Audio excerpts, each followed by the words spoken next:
सर्वशक्तिमान परमेश्वरको आखिरी दिनहरूको काम स्वीकारेपछि उनले खुसी साथ आफ्नो परिवारलाई प्रभुको पुनरागमनको शुभ समाचार सुनाउँछन्। तर अचम्मको कुरा, उनकी श्रीमती र आमाले पास्टरका झुटहरू पत्याएर उनको विरोध गर्छन्। मेरी श्रीमतीले मलाई भनिन्, निर्णय गर्नुहोस्, पूर्वीय ज्योति चाहिन्छ कि परिवार। आफ्नो पीडामा उनी परमेश्वरको अघि खोजी गर्न आउँछन् र उहाँका वचनहरूको सान्त्वना र अगुवाईले उनलाई विश्वास प्रदान गर्छ। मलाई थाहा भयो, विश्वासी भएर सत्यताको खोजी गर्नु नै जिउने अर्थपूर्ण तरिका हो। मैले राम्ररी त्यसो गर्नु पर्थ्यो र आफ्नो कर्तव्य पूरा गर्नु पर्थ्यो। उनले परिवारलाई सुसमाचार सुनाइरहन्छन् र अनपेक्षित रूपमा उनको विश्वासको विरोध गर्ने परिवारका सदस्यले हृदय परिवर्तन गर्छन् र सर्वशक्तिमान परमेश्वरको आखिरी दिनहरूको काम ग्रहण गर्छन्। मेरी श्रीमतीले यसो भन्दै माफी मागिन्, मैले तपाईलाई त्यसरी दमन गर्नु हुँदैन थियो। I am sorry. मेरी श्रीमतीले सरी भन्ने शब्द भनेको सुन्दा मेरो हृदय छोयो। म झन्डै रोएको थिएँ। के कुराले तिनीहरूको आचरण परिवर्तन गर्यो? तिनीहरू उनको मार्गमा खडा हुँदा परमेश्वरको चरणबद्ध अगुवाईद्वारा उनले कसरी यो कुराबाट पार पाए?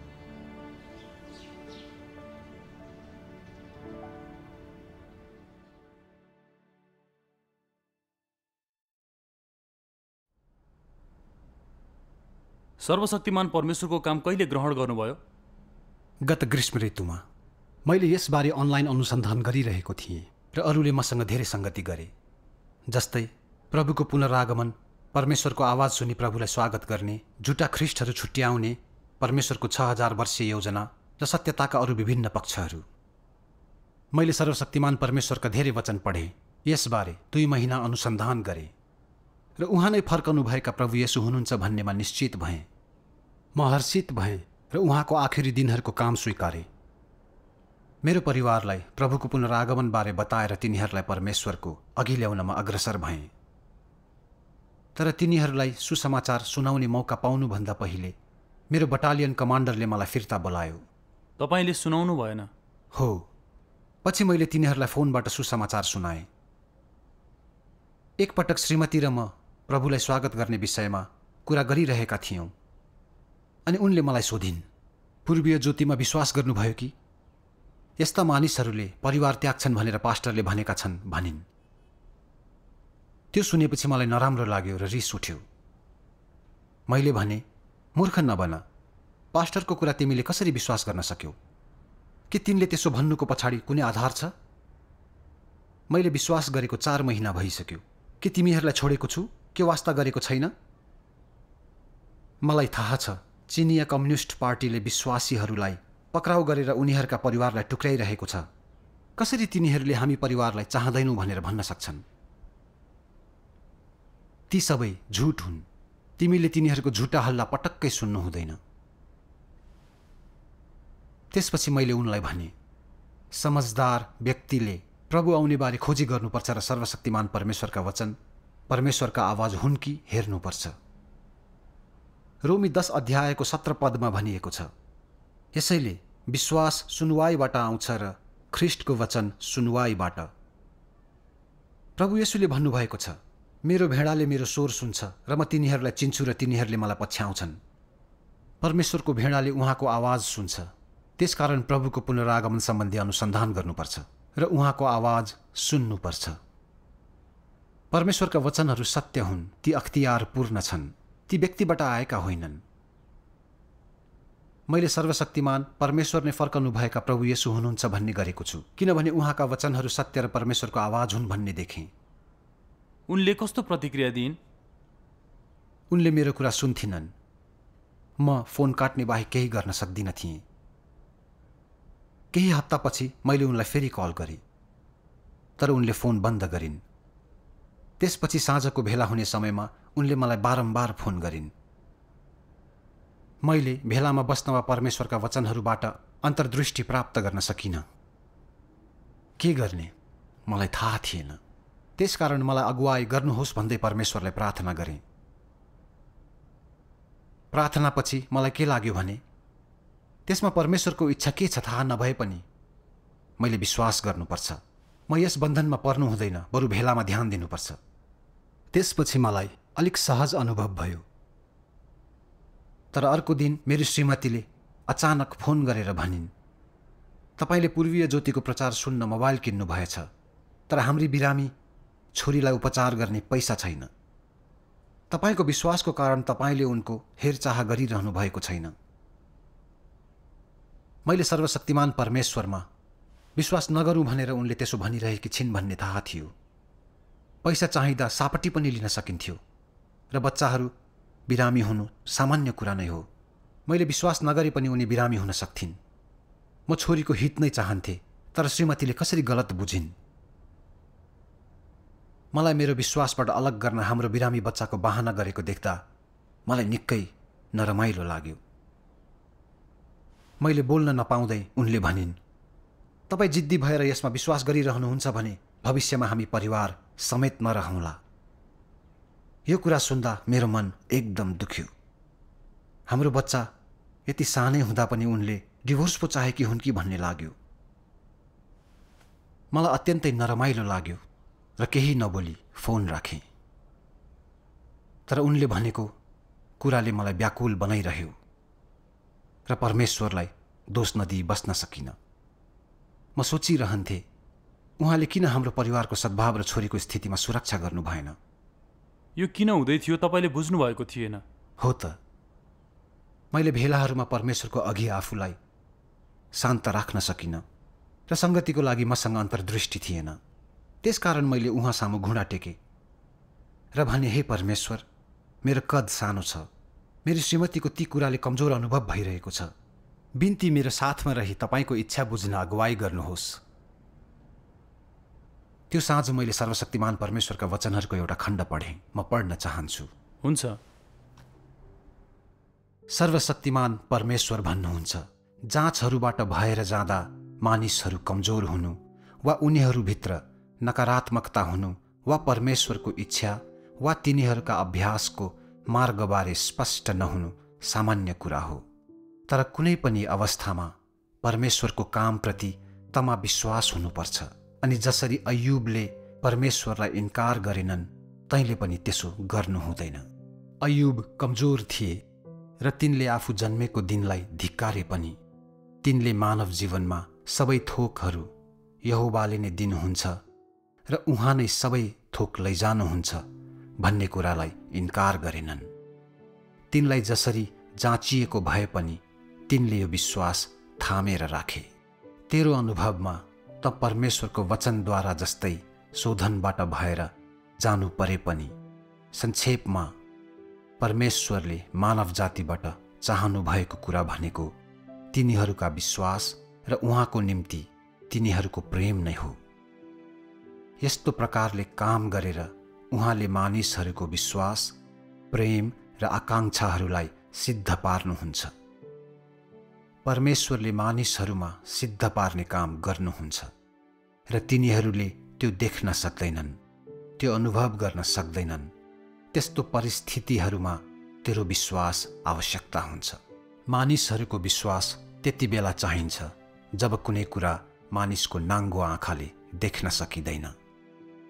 तेरो विश्वास त्यस बेला चाहिन्छ जब त आफ्ना धारणाहरूलाई त्याग्न सक्दैनस्, जब परमेश्वरको कामको विषयमा तमा स्पष्टता हुँदैन।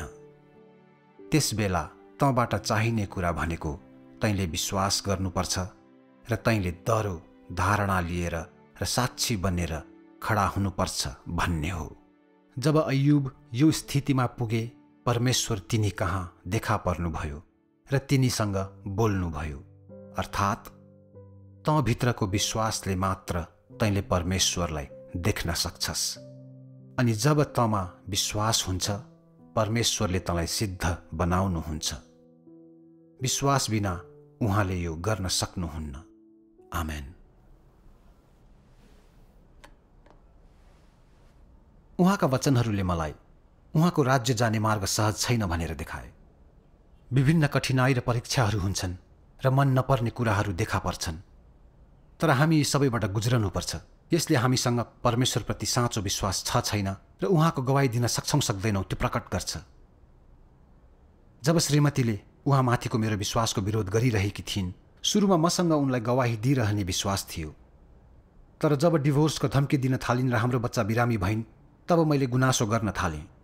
मेरो परिवारको रक्षा नगरेकोमा, बच्चा बिरामी भएकोमा मैले परमेश्वरलाई दोष दिएँ। उहाँमाथि मसँग साँचो विश्वास छैन भन्ने देखेँ। केही नराम्रा घटनामा उहाँलाई दोष दिन थालेँ। त्यो कसरी गवाही भयो? त्यसपछि सोच्न थालेँ, मेरो परिवारमा केही हुँदा मैले किन उहाँमाथिको विश्वास गुमाउन थालेँ? म किन उहाँलाई दोष नदिई बस्न सकिनँ? तपाईँले कसरी यो समस्यालाई पार लगाउनु भयो? मैले परमेश्वरका वचनहरूको खण्ड पढेँ, जसले विश्वासबारे मेरो गलत विचार बुझ्न सहयोग गर्यो।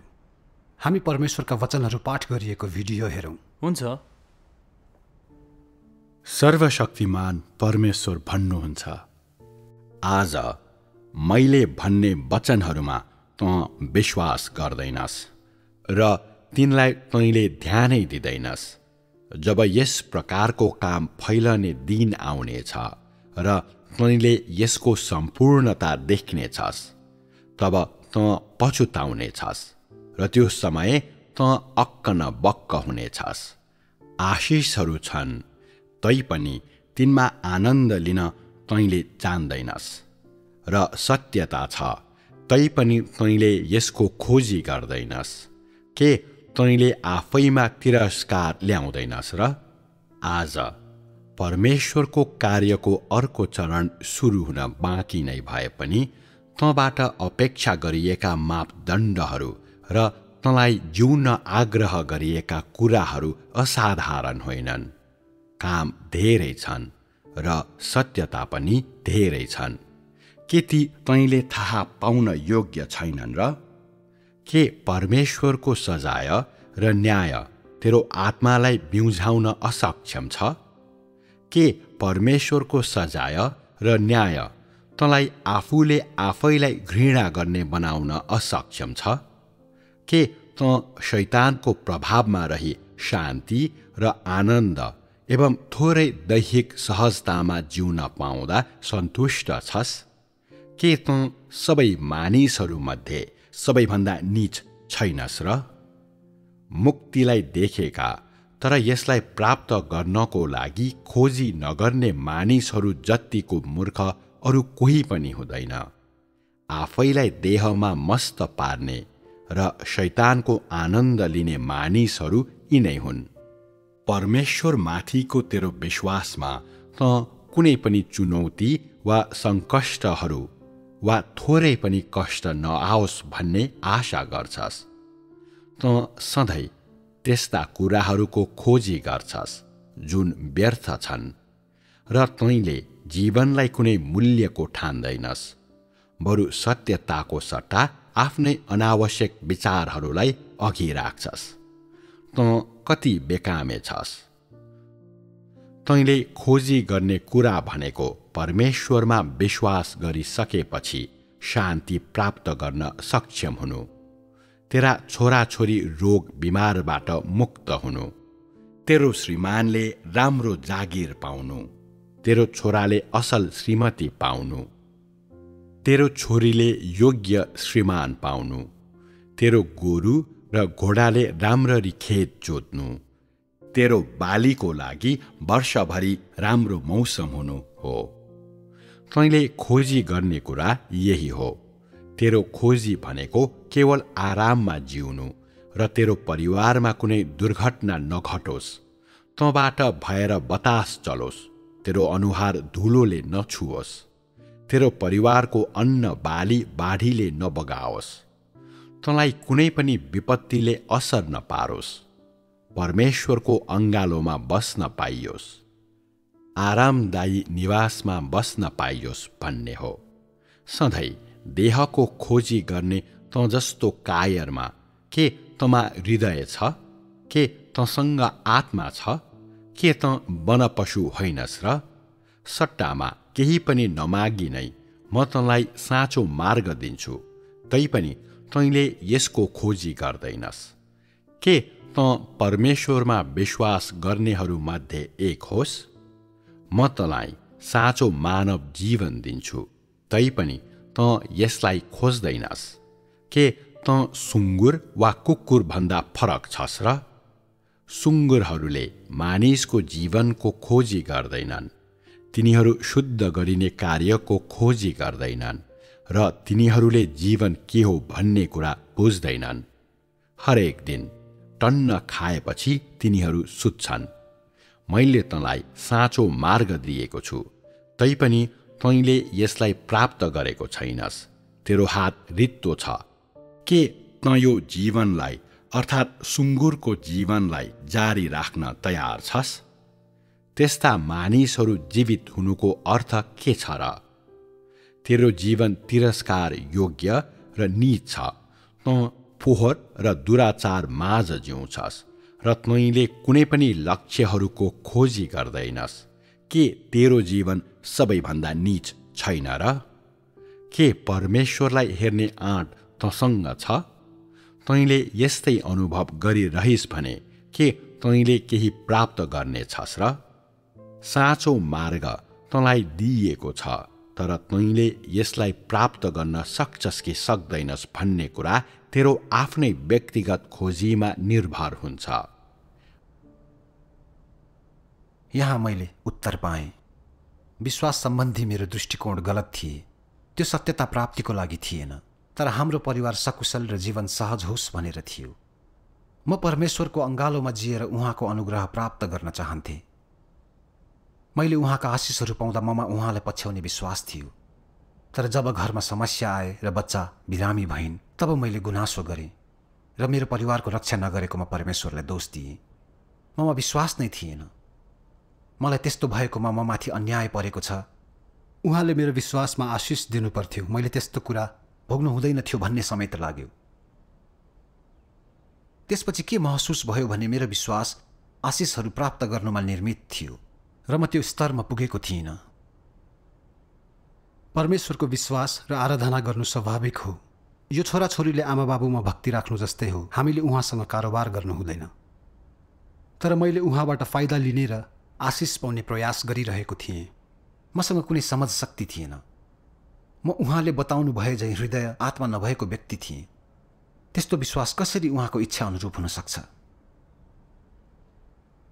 त्यो बिन्दुमा मैले यी कठिन कुराहरू परमेश्वरकै अनुमतिमा आएको थाहा पाएँ।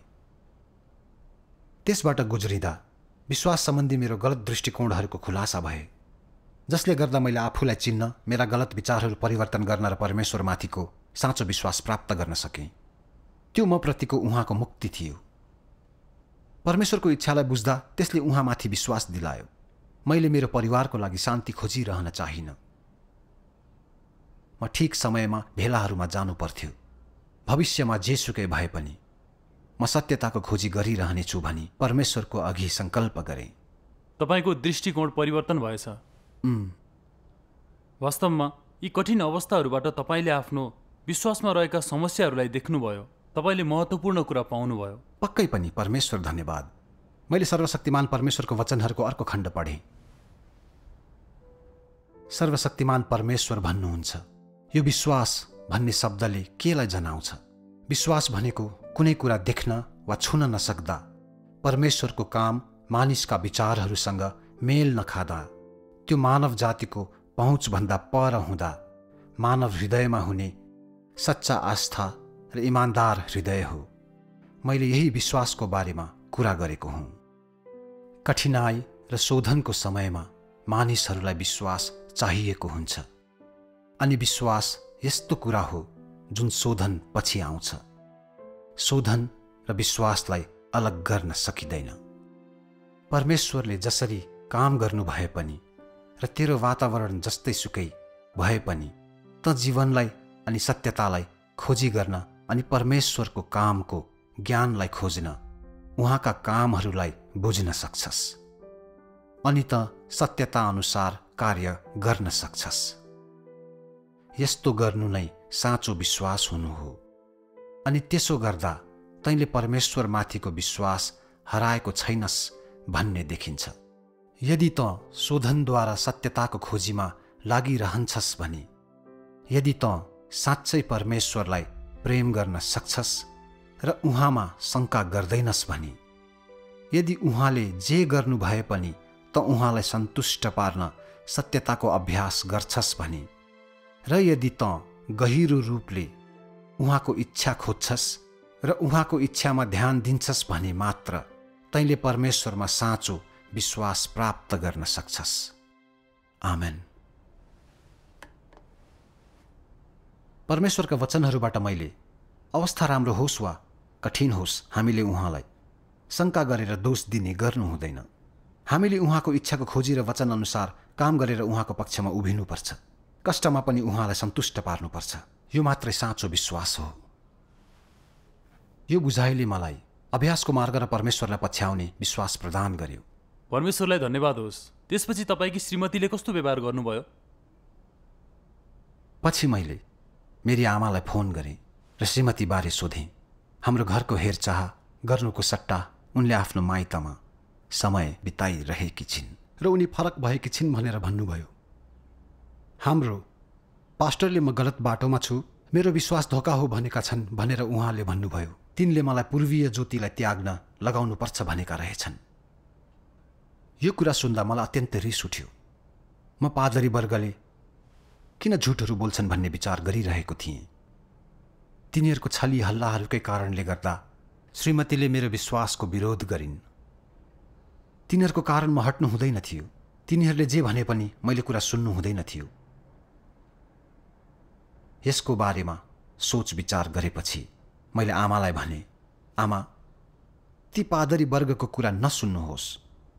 सर्वशक्तिमान परमेश्वरले धेरै सत्यताहरू व्यक्त गर्नुभएको छ। उहाँ नै फर्काउनु भएका प्रभु येशू हुनुहुन्छ। उहाँ र प्रभु येशू एउटै परमेश्वर हुनुहुन्छ। मेरो विश्वास प्रभु येशूप्रतिको धोका होइन। यो त थुमाका पाइलाहरूलाई पछ्याउनु र प्रभुलाई स्वागत गर्नु हो। त्यो बेला उहाँले केही प्रतिक्रिया दिनु भएन। त्यसपछि मैले मेरी श्रीमतीलाई फोन गरेँ। उनी रिसाइरहेकी पाउँदा छक्क परे। उनले भनिन्, किन मलाई कल गर्नुभएको? तपाईँ हाम्रो वास्ता गर्नुहुन्न? अहिले नै निर्णय गरिहाल्नुहोस्। पूर्वीय ज्योति चाहिन्छ कि परिवार? तपाईँ मेरो बारेमा सोच्नुहुन्न, तर हाम्रो 8 महिनाकी बच्चीको बारेमा त सोच्नुपर्छ। त्यो सुन्दा निकै नरमाइलो लाग्यो होला। हो त, मलाई निकै खिन्न लाग्यो। मैले बुझ्नै सकेको थिइनँ। भेलामा सहभागी भएर परमेश्वरका वचन पढ्ने काम मात्रै गरिरहेको थिएँ। मैले परिवार वा छोरीको वास्ता गर्दिन कहिल्यै भनेको थिइनँ। उनले किन मलाई त्यस्तो छनौट गर्न लगाइन्? त्यसपछि के महसुस भयो भने उनलाई सर्वशक्तिमान परमेश्वरमाथिको विश्वास के हो थाहा थिएन। तर मलाई मेरो विश्वास त्याग्न लगाउने कार्य असम्भव थियो। मलाई उहाँ फर्कनु भएका प्रभु येशू हुनुमा निश्चित थियो। उहाँले जे भने पनि म सर्वशक्तिमान परमेश्वरलाई पछ्याइरहन्थे। मैले प्रतिक्रिया नदिएको देख्दा उनले फोन काटिन्। मेरी श्रीमतीले भनेको कुरा चिन्ताको विषय थियो। तर मैले पहिले जस्तो परमेश्वरलाई दोष दिनु हुँदैन भन्ने थाहा थियो। यसबाट पार पाउन मैले उहाँमा भरोसा गर्नुपर्थ्यो। त्यसपछि मलाई उहाँका वचनहरूको भजन याद आयो। सत्यताको लागि सबै त्याग्नुपर्छ। म पढ्छु है त। हुन्छ। तैँले सत्यताको लागि कष्ट भोग्नै पर्छ। तैँले आफैलाई सत्यतामा समर्पित गर्नै पर्छ। तैँले सत्यताको लागि अपमान सहनै पर्छ र अझै बढी सत्यता प्राप्त गर्नको लागि तैँले अझै बढी कष्ट मार्फत गुज्रनै पर्छ। तैँले गर्नुपर्ने कुरा यही हो। शान्तिपूर्ण पारिवारिक जीवनको खातिर तैँले सत्यतालाई फ्याँक्नु हुँदैन र क्षणिक सुखचयनको खातिर तैँले आफ्नो जीवनको प्रतिष्ठा र सत्यनिष्ठालाई गुमाउनु हुँदैन। तैँले जुन कुरा सुन्दर र असल छन् ती सबै कुराको खोजी गर्नुपर्छ र तैँले जीवनमा अझै अर्थपूर्ण रहेको मार्गलाई पछ्याउनुपर्छ। यदि तैँले त्यस किसिमको अशिष्ट जीवन जिउँछस् र कुनै पनि उद्देश्यहरूलाई पछ्याउँदैनस् भने के तैँले आफ्नो जीवनलाई खेर फाल्दैनस् र? यस्तो जीवनमा तैँले के प्राप्त गर्न सक्छस्? एउटा सत्यताको खातिर पनि तैँले देहका सबै सुखचयनहरूलाई त्याग्नुपर्छ र थोरै सुखचयनको खातिर सारा सत्यतालाई फ्याँक्नु हुँदैन। यस किसिमका मानिसहरूसँग कुनै सत्यनिष्ठा वा प्रतिष्ठा हुँदैन। तिनीहरूको अस्तित्वको कुनै अर्थ हुँदैन। आमेन। यी वचनले मेरो विश्वासलाई झन बलियो बनाए। विश्वासी भएर सत्यताको खोजी गर्नु नै जिउने अर्थपूर्ण तरिका हो। मैले घरको वा देहगत समस्याका कारण मेरो विश्वासलाई त्याग्नु हुँदैन थियो। परमेश्वरको विश्वास र आराधना नगर्नु अर्थ वा मूल्य बिनाको जीवन हुने थियो। म मेरो परिवारको कारण पछि हट्नु हुँदैन थियो। मेरो परिवारको स्थिति सबै उहाँकै हातमा थियो। त्यसकारण मैले ती सबै उहाँमा सुम्पेर समर्पित हुनुपर्ने थियो। मैले सत्यताको खोजी गरेर आफ्नो कर्तव्य पूरा गर्नु पर्थ्यो। सत्यताको खोजी गर्नु नै महत्त्वपूर्ण कुरा हो त। परिवारको विरोधको बावजुद तपाईँले विश्वासलाई कायम राख्नुभयो। त्यो गतिरोध तपाईँले कसरी पार गर्नुभयो र सबैले कसरी सर्वशक्तिमान परमेश्वरको आखिरी दिनहरूको काम स्वीकारे? म मेरो आइडी कार्ड नवीकरण गर्न घर जानु पर्ने भयो। मलाई यो तिनीहरूलाई सुसमाचार सुनाउने राम्रो मौका जस्तो लाग्यो। म निकै उत्साहित भएँ, तर मलाई चिन्ता पनि लागेको थियो, किनभने मेरो परिवार मेरो विश्वासको विरुद्धमा थिए र मैले केमा विश्वास गर्छु सबैलाई थाहा थियो। यदि पादरी वर्गले म घर आएको थाहा पाए अवश्य बाधा दिने थिए।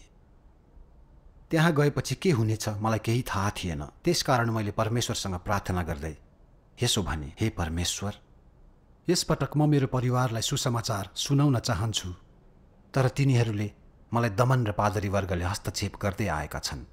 मलाई तिनीहरूले मेरो सङ्गति सुन्दैनन् कि भन्ने डर छ।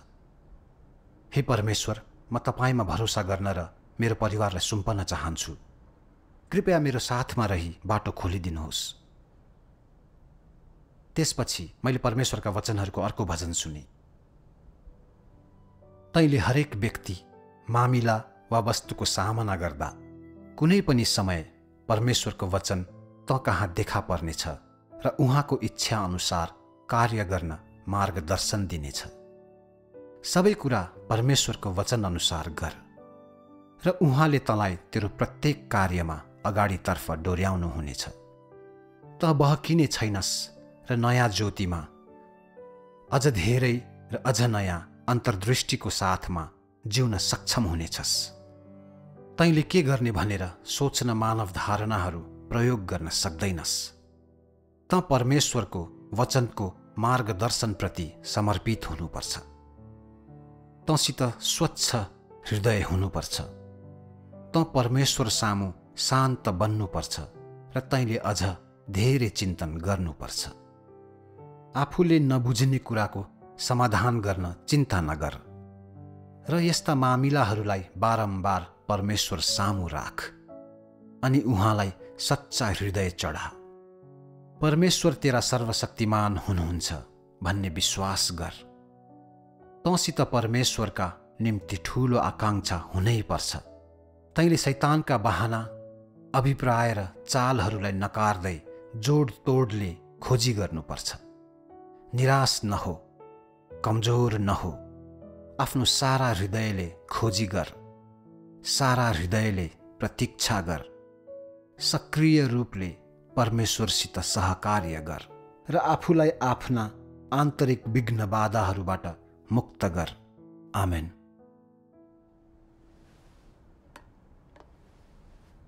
यो सुनेपछि मलाई यो पटक घर जानुमा परमेश्वरको इच्छा रहेको थाहा भयो।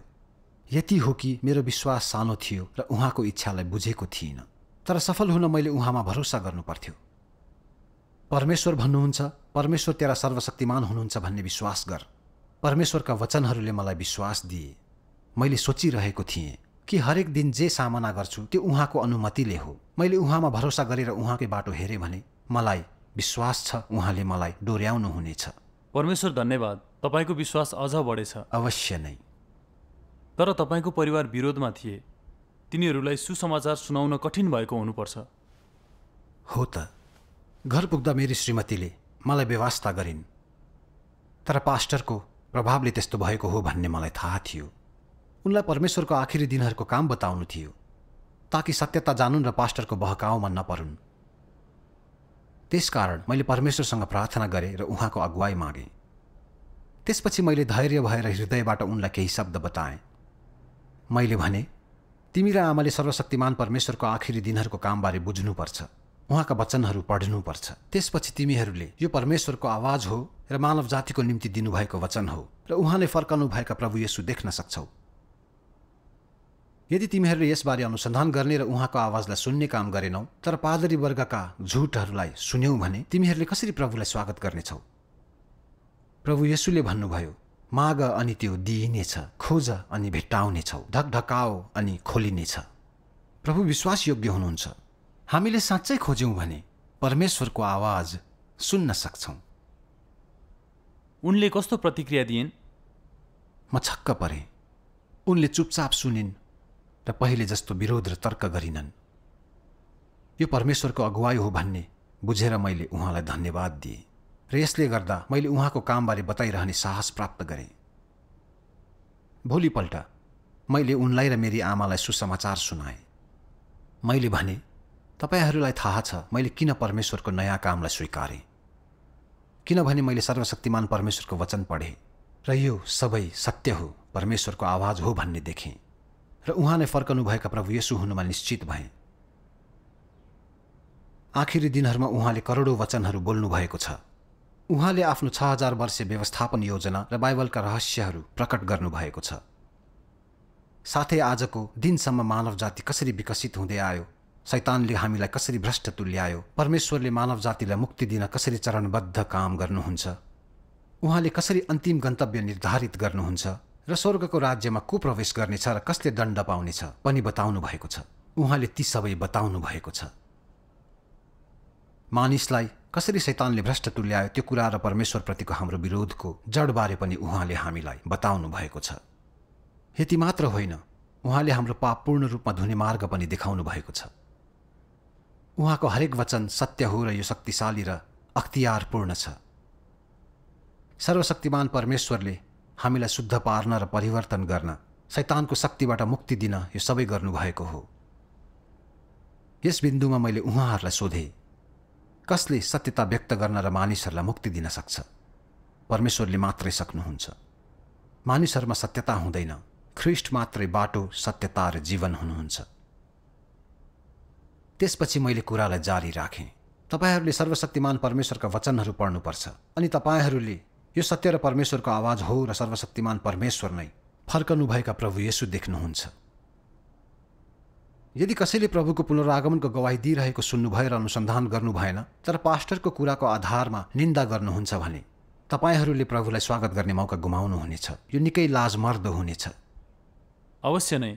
त्यसपछि उहाँहरूले के भन्नुभयो? त्यो सुनेपछि मेरी आमाले भन्नुभयो, हो तैँले ठिक भनिस्। परमेश्वरले मानव जातिको सृष्टि गर्नुभयो ताकि हामीले अरूको होइन उहाँको कुरा सुनौँ। आमाले त्यसो भन्नुभएको सुन्दा म हर्षित भएँ अनि परमेश्वरलाई धन्यवाद दिएँ।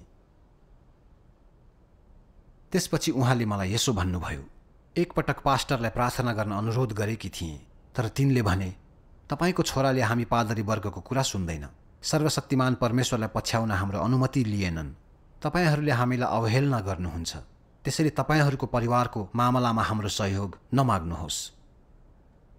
यो कुरा सुन्दा मलाई अत्यन्तै रिस उठ्यो।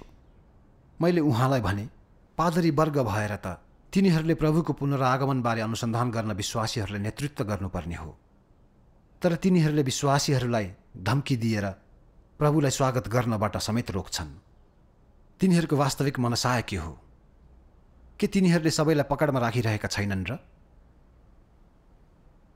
प्रभु येशूले फरिसीहरूलाई श्राप दिनुभयो, शास्त्रीहरू र फरिसीहरू ढोंगीहरू हो, तिमीहरूलाई धिक्कार छ, किनभने तिमीहरूले मानिसहरूको विरुद्ध स्वर्गको राज्य बन्द गर्छौ। न त तिमीहरू आफै जान्छौ न भित्र जान खोजिरहेकाहरूलाई नै प्रवेश गर्न दिन्छौ।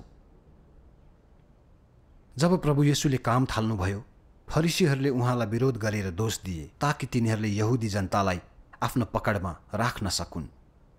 तिनीहरूले प्रभु येशूलाई क्रुसमा टाँग्न पुगे, त्यसपछि परमेश्वरद्वारा दण्डित भए। आजका पादरी वर्ग ती फरिसीहरू जस्तै छन्।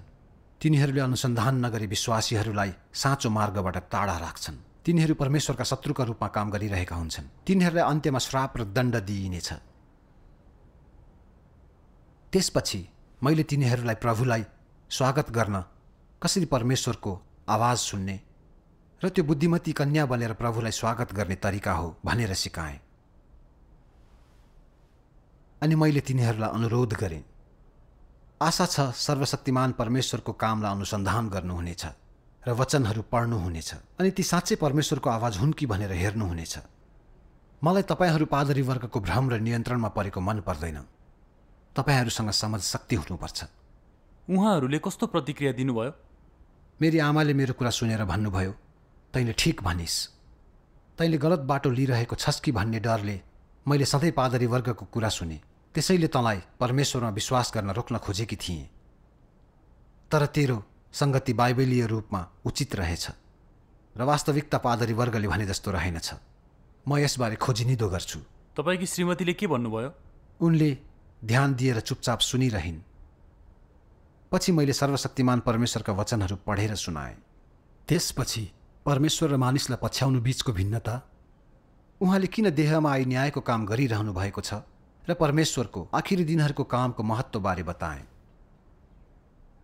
1-2 पटक सङ्गति गरिसकेपछि दुवैले सर्वशक्तिमान परमेश्वरको आखिरी दिनहरूको काम स्वीकार्नुभयो। परमेश्वर धन्यवाद। दुवैजना परमेश्वरको अघि आएको देख्दा म हर्षित भएर परमेश्वरलाई हृदयबाट नै धन्यवाद दिएँ। यो सबै परमेश्वरको प्रेम थियो। परमेश्वरलाई धन्यवाद होस्। पास्टरको कारणले पहिले उहाँहरूले तपाईँको विश्वासको विरोध गरे। साँचो मार्ग अपनाई परमेश्वर सामु आउनु उहाँको मार्ग निर्देशन थियो। हो त, परमेश्वर धन्यवाद। पछि मेरी श्रीमतीले मसँग मन खोलेर कुरा गरिन्।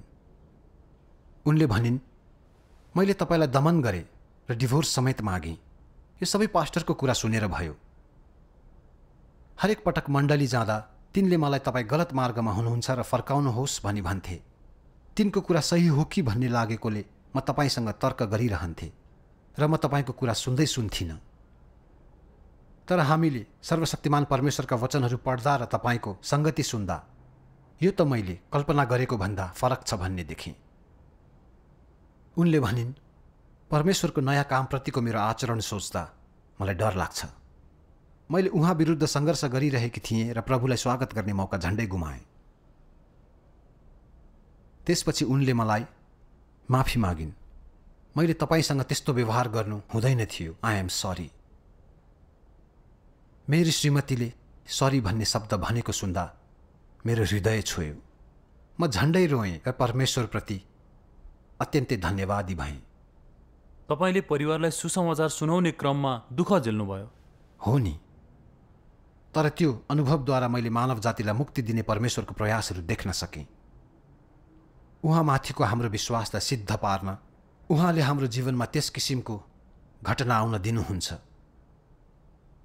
कहिलेकहीँ म दुःखमा कमजोर अनुभव गर्छु र मलाई कष्ट हुन्छ, तर परमेश्वरले कहिल्यै मेरो साथ छोड्नुहुन्न र वचनद्वारा अगुवाई गर्नुहुन्छ। यसले मेरो गलत विचार देख्न र सत्यता जान्न सहयोग गरेको छ र उहाँमाथिको विश्वास बलियो बनाएको छ। यो उहाँको मार्ग निर्देशन थियो। परमेश्वरलाई धन्यवाद होस्। परमेश्वर धन्यवाद।